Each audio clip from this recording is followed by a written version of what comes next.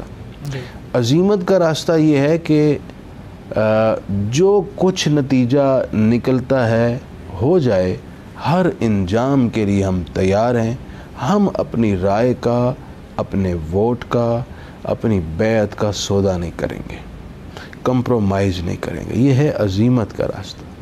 دوسرا راستہ رخصت کا راستہ ہے کہ آپ اپنی جان بچانے کے لیے بظاہر ووٹ دے دیں اور بیعت کر لیں۔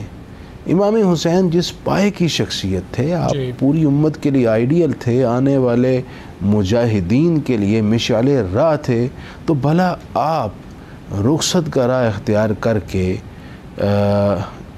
کیسے امت مسلمہ کو آنے والے وقت میں جہاد کا، حریت فکر کے لیے جانیں قربان کرنے کی مثال قائم کرتے؟ اس لیے آپ نے عزیمت کا راستہ اختیار فرمایا۔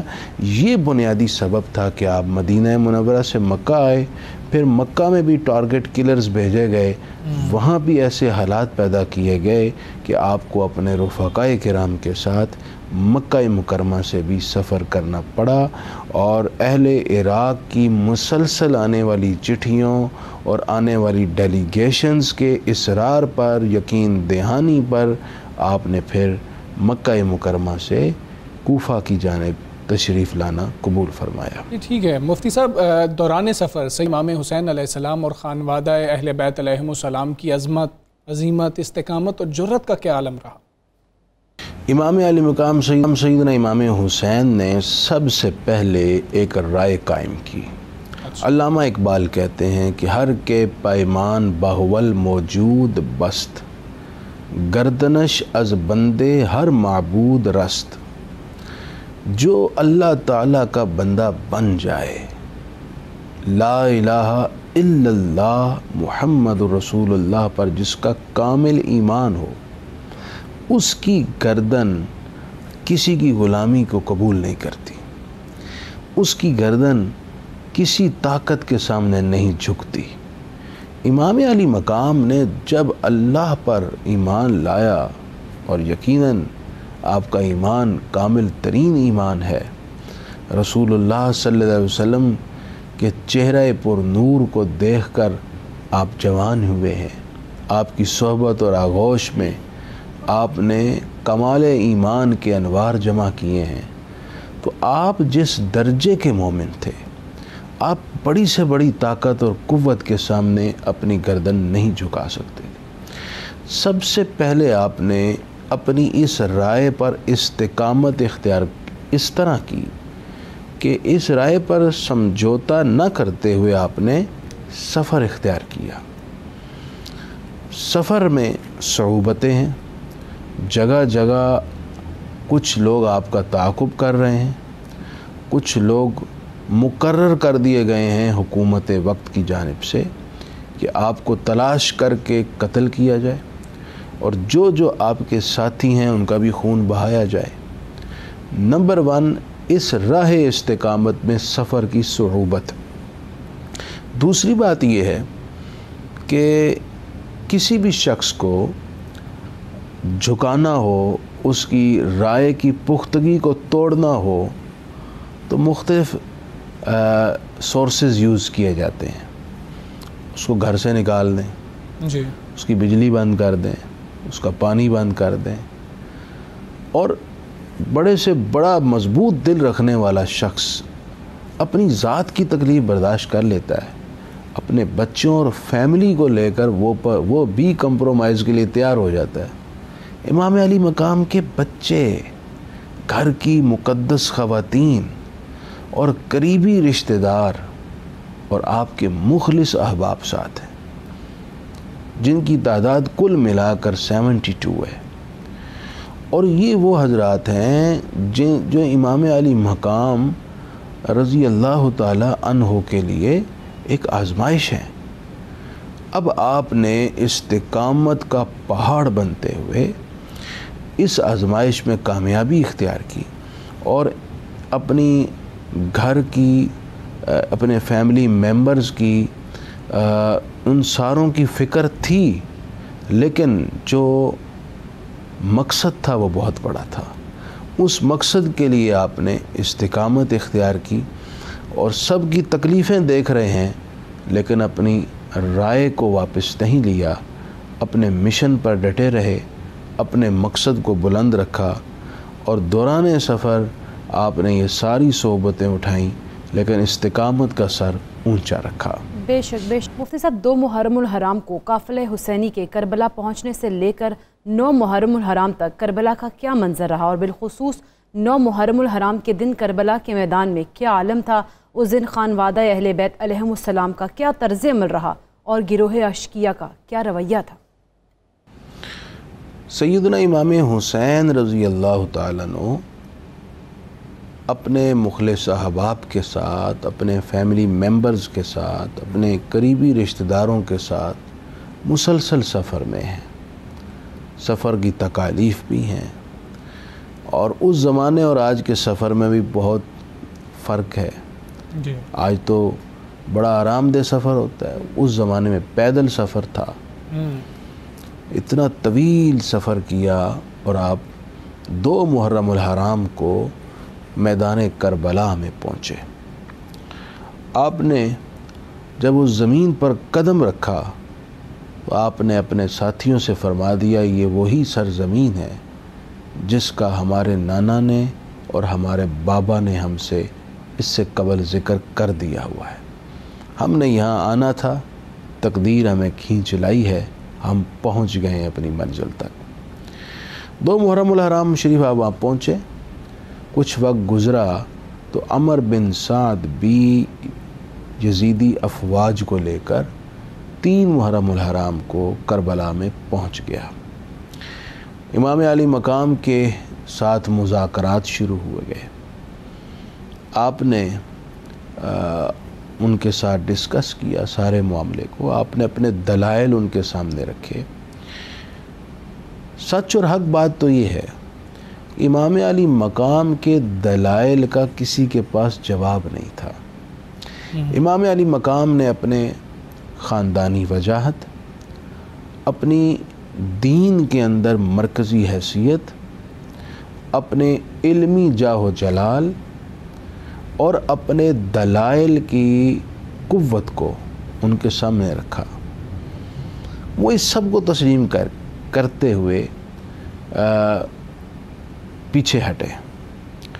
وقت گزرا، ان پر پیچھے سے ابن زیاد کی جانب سے پریشر تھا، ابن زیاد پر یزید کی جانب سے پریشر تھا۔ اب یہ معاملہ آگے بڑھتا رہا، دن مزید گزرے، افواج نے وہیں گھیراؤ رکھا۔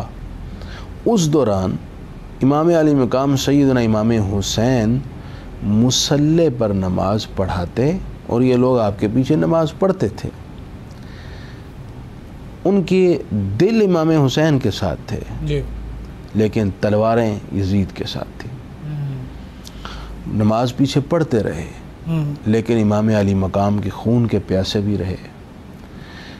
مزید دن گزرے، 7 محرم الحرام کے دن آپ کو اب مزید تکلیف سے دوچار کر کے آپ کے ارادے کو بدلنے کی کوشش کی گئی۔ جب یہ دیکھا گیا کہ آپ اپنی رائے پر پوری طرح سے قائم ہیں، اب انہوں نے پانی بند کر دیا۔ 7 محرم الحرام شریف کو اہل بیت اعظام جو کوثر کے مالک ہیں، جن کے تصدق سے کائنات میں پانی ہے، ان کے پانی کو بند کر دیا گیا۔ انہوں نے اس پر شکوہ و شکایت نہ کیا بلکہ اس آزمائش پر ثابت قدم رہے۔ مجھے قرآن مجید کی آیت یاد آتی ہے اور اس کا اگر بدرجہ کمال مصداق دیکھنا ہو تو یہ کربلا کے شہیدان اعظام ہے۔ قرآن کہتا ہے وَلَنَبْلُوَنَّكُمْ بِشَيْءٍ مِّنَ الْخَوْفِ وَالْجُوعِ وَالنَّقْصٍ مِّنَ الْأَمْوَالِ وَالْأَنفُسِ وَالثَّمَرَاتِ۔ اللہ تعالیٰ نے فرمایا کہ لوگوں ہم تمہیں ضرور آزمائیں گے، کچھ خوف اور ڈر دے کر، کبھی بھوک دے کر، پیاس دے کر، کبھی تمہارے مالوں میں کمی کر کے اور تمہاری جانوں کو لے کر اور پھلوں سے مراد مفسرین نے کہا یہاں اولاد ہے، یہ چیزیں ہم تم سے لے کر تمہیں آزمائیں گے، کچھ دے کر ڈر اور خوف اور بھوک پیاس دے کر آزمائیں گے، کچھ لے کر آزمائیں گے۔ آزمائش کی مختلف اور بڑی کٹھن صورتیں، وہ تمام آزمائش کی صورتیں اگر آپ نے یکجا کہیں دیکھنی ہو تو وہ یہ کربلا کے شہید اور بالخصوص سید الشہداء حضرت امام حسین ہے۔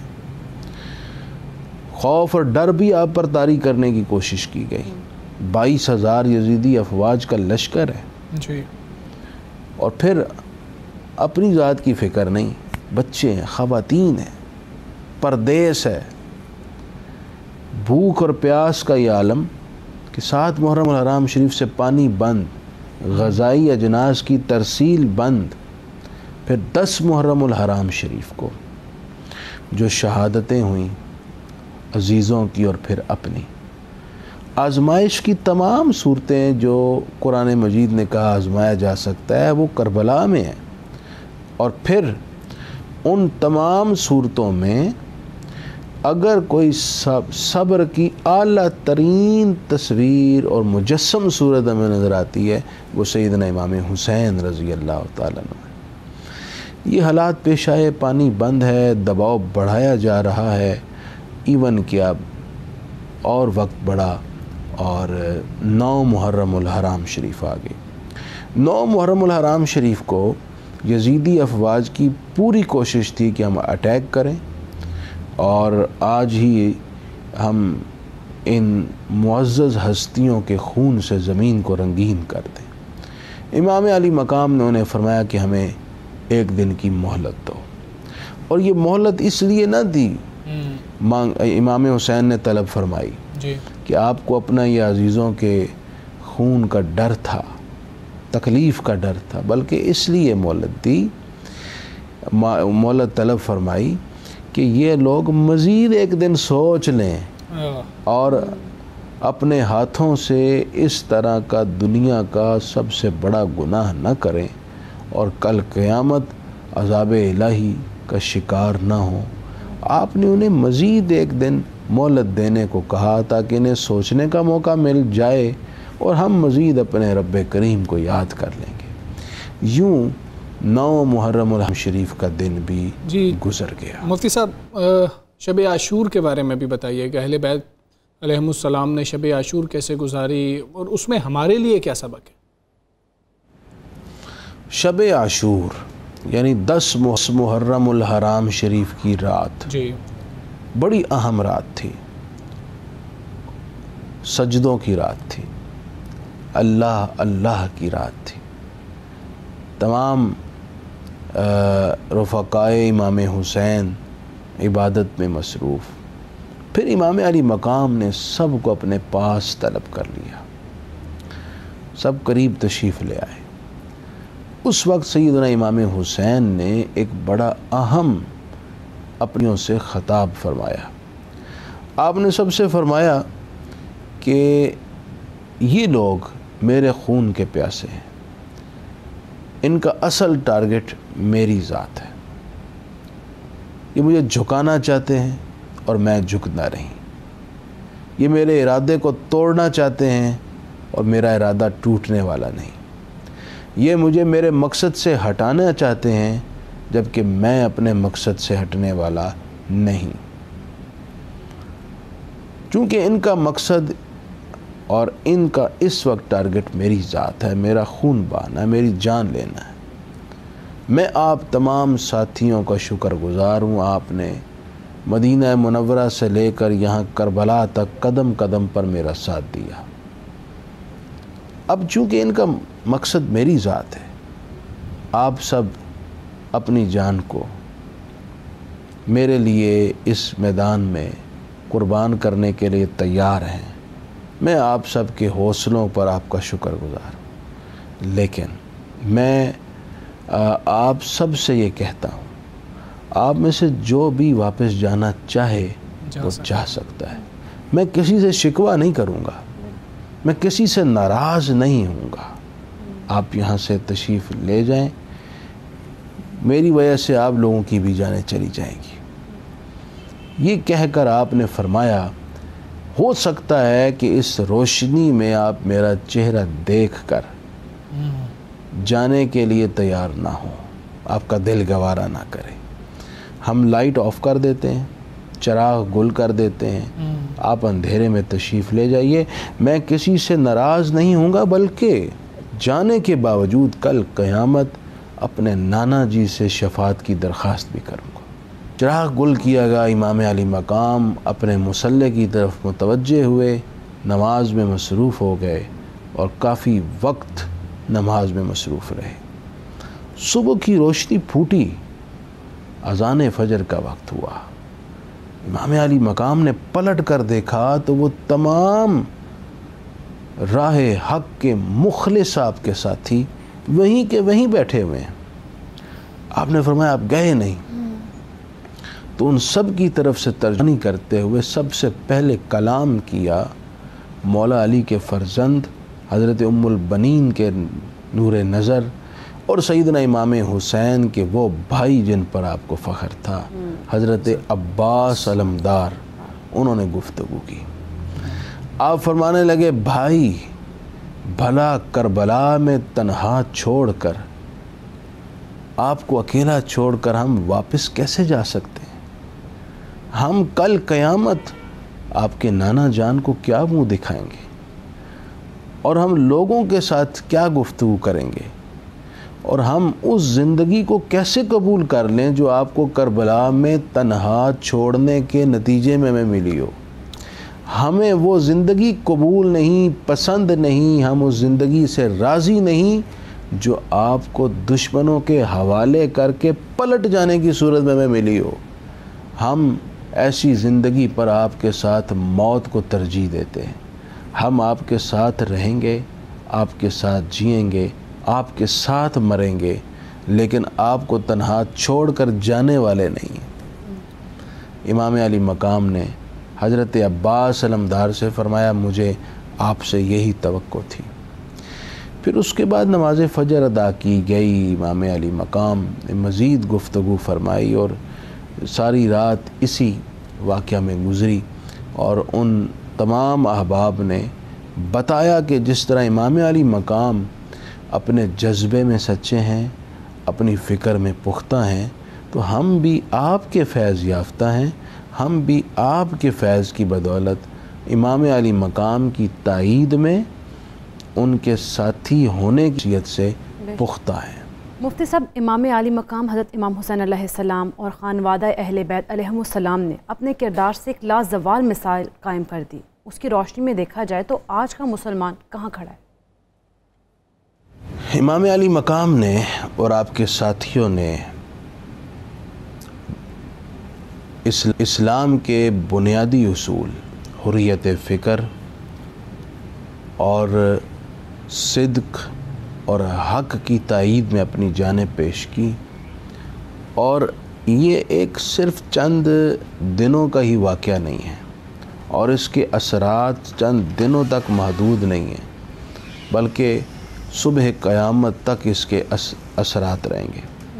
علامہ اقبال نے کہا ہے کہ تا قیامت قطع استبداد کرد، موج خون او چنی ایجاد کرد، کہ علامہ کہتے ہیں کہ امام حسین کے اس جذبہ شہادت نے اور اس لازوال قربانی نے قیامت تک آنے والے ہر ظلم، ہر استبدال اور ہر زیادتی کے خاتمے کی بنیاد رکھ دی ہے۔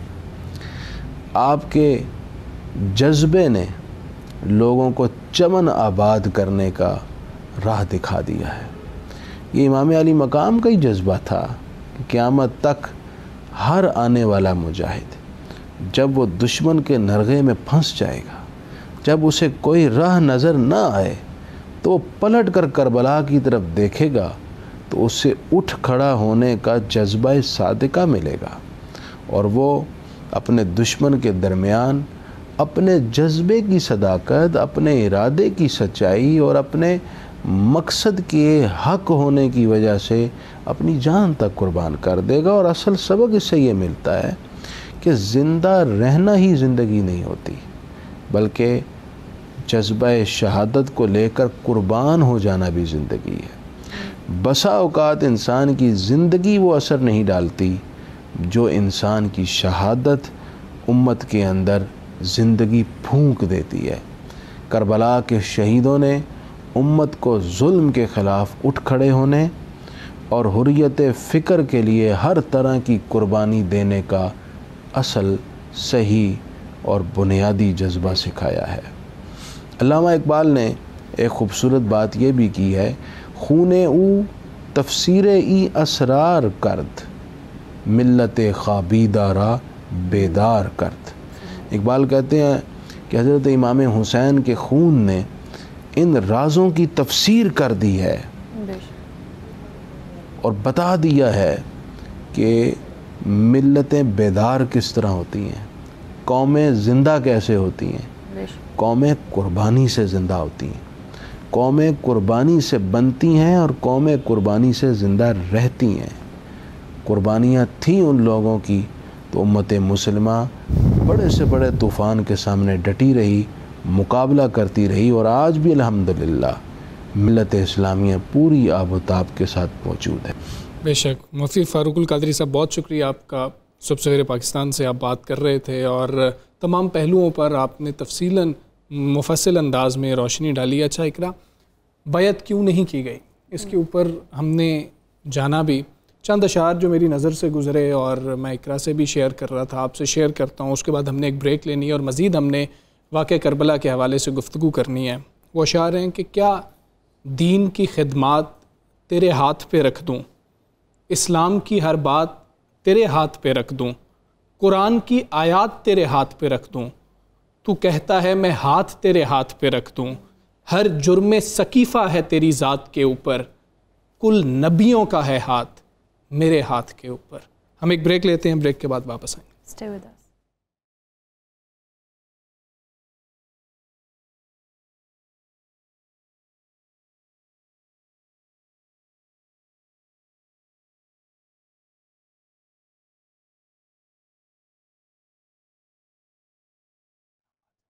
ہم بہت زیادہ بات کرتے ہیں کہ ہمیں سبق کیا ملتا ہے جب ہم واقعہ کربلا کا ذکر بھی کرتے ہیں، ہم سنتے بھی ہیں اور ہم اس عزم کا بھی اظہار کرتے ہیں کہ ہم ان تعلیمات پر عمل بھی کر سکیں. لیکن آج عالم اسلام دیگر اقوام کے مقابلے میں اگر ہم بات کر لیں، ہر شعبہ زندگی میں ہمیں پستی و زوال کے شکار نظر آ رہی ہیں. بالکل. وقت کی نزاکت اور حالات کی سنگینی کا تقاضا یہ ہے کہ رہبران دین و ملت کربلا میں شہادت حسین کے پیغام کو سمجھیں اور اس سے سبق حاصل کریں. تو خاص طور پر آج کے نوجوان کو کیا پیغام ملتا ہے، ہم جاننے کی کوشش کریں گے، بات کریں گے. کمشنر پنجاب رائے منظور ناصر صاحب ہمارے ساتھ موجود ہیں. رائے صاحب السلام علیکم، گڈ مارننگ. رائے صاحب، آج کے دن کی مناسبت سے سانحہ کربلا کی بات کر لی جائے، واقعہ کربلا کی بات کر لی جائے، آج کے نوجوان کے لیے اس میں کیا پیغام ہے؟ بہت بہت شکریہ جی. گزارش اس طرح سے ہے کہ یہ واقعہ کربلا جو آج سے 1341 سال پہلے آج کے دن، بلکہ 10 محرم ایک دن ہم اس سے پہلے بات کر رہے ہیں، یہ رونما ہوا، یہ سمجھے پوری تاریخ کا ایک ایسا واقعہ ہے جس کی کوئی اپنی اس طرح کی کوئی اور مثال نہیں ملتی ہسٹری میں. آپ دنیا کی ہسٹری، اور یہ میں ایسے روایتی فکرہ نہیں کہہ رہا، یہ ہسٹری پڑھ کے میں بات کر رہا ہوں، اور کوئی بندہ اس کو بے شک چیلنج کر لے، یہ بالکل یونیک چیز ہے. لیکن بدقسمتی یہ ہے کہ اس پر جتنی ریسرچ ہونی چاہیے تھی اتنی نہیں ہو پائی، اور وزارت ہم نہیں کرنی تھی. آپ بالکل صحیح کہہ رہے ہیں کہ اس میں بچے سے لے کر انفرادی، جوان، بوڑھا، عورت، مرد، پھر ہمارے جو لوگ اقتدار میں ہیں، جو اس سے اوپر لوگ ہیں، ہر ایک بندے کے لیے ایک سبق نہیں ہے بلکہ پوری زندگی گزارنے کا ایک طریقہ بتایا گیا. دیکھیں حضرت امام حسین رضی اللہ تعالیٰ عنہ کی جو ٹوٹل فوج بنتی ہے، جو مرد شہید ہوئے ہیں وہ 72 لوگ ہیں، اور ان کے مقابلے میں 22,000 سے لے کر 30,000 کی ایک فوج کھڑی ہے. اور جب اس سے ایک رات پہلے یعنی 9 کو حضرت امام حسین رضی اللہ تعالیٰ عنہ فرماتے ہیں کہ یہ جو جانا چاہتا ہے وہ چلا جائے کیونکہ ان کو صرف میری جان سے غرض ہے. تو کوئی نہیں گیا ان میں سے، ان میں جوان بھی تھے، اور انہوں نے بالکل حضرت امام حسین رضی اللہ تعالیٰ عنہ سے پہلے اپنی جان کا نذرانہ پیش کیا اور ثابت قدمی سے رہے. اور جب صبر کا مقام آیا، یعنی اس میں جتنی چیزیں اللہ تعالیٰ نے یہ فرمایا نا کہ 4 چیزیں گنوائی ہیں قرآن پاک میں کہ جو لوگ ایمان لے کے آئے اور نیک عمل کیا اور صبر کیا اور حق بات کی تلقین کی، ساری کی ساری کو اگر آپ نچوڑ نکالیں اسلام کا تو وہ اس دن پہ ختم ہوتا ہے۔ رائے صاحب، اگر ہم نے نوجوانوں کی بات تو کی ہے اس حوالے سے، اور ہم دعا بھی مانگتے ہیں، ہم مطلب جب ہم کمسنوں کا ذکر کر رہے ہوتے ہیں تب ہم اونو محمد کا ذکر کر رہے ہوتے ہیں، نوجوانوں کا ذکر کر رہے ہوتے ہیں، حضرت علی اکبر کا ذکر کر رہے ہوتے ہیں، بچوں کا ذکر کر رہے ہوتے ہیں، حضرت علی اصغر کا ذکر کر رہے ہوتے ہیں، لیکن ہم دیکھیں تو والدین کی کتنی ذمہ داری ہے کہ بچپن سے ہی بچوں کو وہ خصوصیات دینے کی بھی کوشش کی جائے؟ بڑا خوبصورت سوال ہے آپ کا۔ دیکھیں یہ والدین، بچہ کوئی بھی جو بچہ ہے نا، اس کو کم سے کم 3 فیکٹرز چاہیے اس کی تربیت کے لیے۔ دیکھیں والدین کے پاس بچہ ہوتا ہے، والدین کی بڑی بنیادی ذمہ داری ہے، پہلے چند سال تو ایکسکلوسیو بھی ان کے پاس ہوتا ہے۔ اس کے بعد سکول یا مدرسہ یا جو درس گاہ ہے وہ بھی 8-7 گھنٹے جو ایکٹیو ٹائم ہوتا ہے وہاں پہ گزارتا ہے، اور پھر پورا ایک معاشرہ ہے جو کہ حکومت یا اسٹیٹ ایک ماحول فراہم کرتی ہے۔ آپ دیکھتے ہیں رمضان شریف میں ماحول بدل جاتا ہے، حالانکہ گورنمنٹ کا کوئی نوٹیفیکیشن جاری نہیں ہوتا، صرف ایک ماحول آپ کریٹ کرتے ہیں۔ یہ آپ گیمز دیکھ لیں، جس طرح کا ہو اس طرح کا لوگ وہی کر رہے ہوتے ہیں۔ یہ ماحول فراہم کرنا گورنمنٹ کی ذمہ داری ہے، اداروں کی ذمہ داری ہے۔ کہ اب میں کہتا ہوں کہ یہ جو واقعہ ہے کربلا والا، اچھا ایک تو ہم نے 2-3 چیزیں میں ضروری یہاں پہ آپ کی اجازت سے کہنا چاہوں گا کہ ہم نے اس کو صرف مسلمانوں کا امام حسین بنا دیا۔ آپ کو پتہ ہے حسینی شیعہ بھی ہیں، حسینی ہندو ہیں، حسینی ہندو ہیں، ہندوؤں میں، سکھ ازم میں، اس کے علاوہ بے شمار کلٹ ہیں، انگریز ہیں اسکینڈینیویا کی۔ دیکھیے مثال کے طور پر نیلسن منڈیلا کو، حالانکہ نیلسن منڈیلا کی قربانی کا تو کوئی موازنہ ہی نہیں، اس کے ساتھ وہ صرف جیل میں گئے اور وہاں پہ 27 سال رہے اور باہر آ گئے اور صدر بن گئے۔ اچھا یہ جو واقعہ ہے کہ مطلب چھوٹے سے لے کر بڑے تک کی شہادت اس طرح کر کے، اور جتنی تکالیف اور مصائب سے یہ لوگ گزرے، اور صرف ایک بات پہ سٹینڈ لیا، ان کو دنیا جان کی ہر چیز کی آفر تھی، صرف ایک بیعت ہی تو کرنی تھی، ووٹ ہی دینا تھا نا۔ بیعت کا مطلب ہے کہ ہاں جی ٹھیک ہے ہم یزید کو مانتے ہیں کہ یہ خلیفہ برحق ہے، انہوں نے فرمایا نہیں، اور جو خطبہ دیا وہ بھی فرمایا یہی۔ ایک تو یہ ہے کہ حضرت امام حسین جو ہے یہ عالمی شخصیت ہیں، دین اسلام مسلمانوں سے بہت بالاتر اور آفاقی شخصیت ہیں، ان کو ہمارے سلیبس کا حصہ ہونا چاہیے، اور باقاعدہ سلیبس کے حصہ۔ ہمارا نارمل آپ دیکھتے ہیں کہ ہمارے عام طور پہ اکثریت جو ہے وہ اس کے واقعات پہ زیادہ زور دیتی ہے۔ اس سے جو بھی آپ سوال کر رہے ہیں، اصل وہ بات ہے کہ انالیسس کر کے اس سے میں نے کیا سیکھا، ہمارے حکمران نے کیا سیکھا، ہماری مسلم امہ نے کیا سیکھا، اور وہ کیا سبق ہے۔ یہ تو اتنی بڑی یونیورسل چیز ہے کہ جس کو میں نے کہا کہ پوری ورلڈ مانتی ہے، اور وہ لوگ ہم زیادہ، پھر اس کو شیعہ سنی میں بنا دیا گیا۔ اچھا یہ میری گزارش ہے، ہم سنی ہیں اور سارے لوگ میں نے کہا ہندو کافر مانتے ہیں، تو سنی شیعہ والی تو بات ہی نہیں۔ تو ان کی شخصیت کا جتنا بڑا مقام ہے حضرت امام علی مقام کا، اس کو ہم خود چھوٹا نہ کریں۔ اچھا دوسرا میں کچھ لوگوں کو دیکھتا ہوں، 2-3 پوائنٹس میں نے ضروری جلدی سے میں عرض کرتا ہوں۔ مطلب وہ پتہ نہیں محبت میں یا جوش میں آ کے نام اس طرح سے لیتے ہیں جو مجھے تو کم از کم بحیثیت مسلمان بالکل پسند نہیں آتے، کہ جی علی، فاطمہ، حسین، حسن، زینب، مطلب یہ کوئی طریقہ کار ہے؟ یہ اتنی بڑی ہستیاں ہیں کہ جن کے گرد اسلام ایسے گھومتا ہے، مطلب ایک ہوتا ہے نا جس پہ ایسے پوری عمارت کھڑی ہوتی ہے اور وہ ہٹا لے تو عمارت گر جاتی ہے، یہ وہ شخصیات ہیں۔ اچھا آپ علیہ الصلوۃ والسلام حضرت رضی اللہ تعالیٰ عنہ کے بغیر بات کیسے کر سکتے ہیں؟ آپ کو جتنا بھی جوش خطابت آیا ہوا ہے، والد صاحب کے ساتھ ہم ابا جی لگاتے ہیں، اور آدھے ابا جی وہ ہوتے ہیں جو چوریاں ڈکیتیاں کر رہے ہوتے ہیں۔ یہ میرا بڑا ضروری پیغام ہے کہ جب بھی ان ہستیوں کا نام لیا جائے، یہ تو جتنا بالکل ایسے ہی ہے، جب نام لیا جائے وہ عقیدت سے، ادب سے لیا جائے۔ رائے صاحب بہت شکریہ آپ کا، صبح سویرے کا آپ حصہ بنے۔ ہم دونوں کو اجازت دیجیے، اپنا بہت خیال رکھیے، اللہ حافظ۔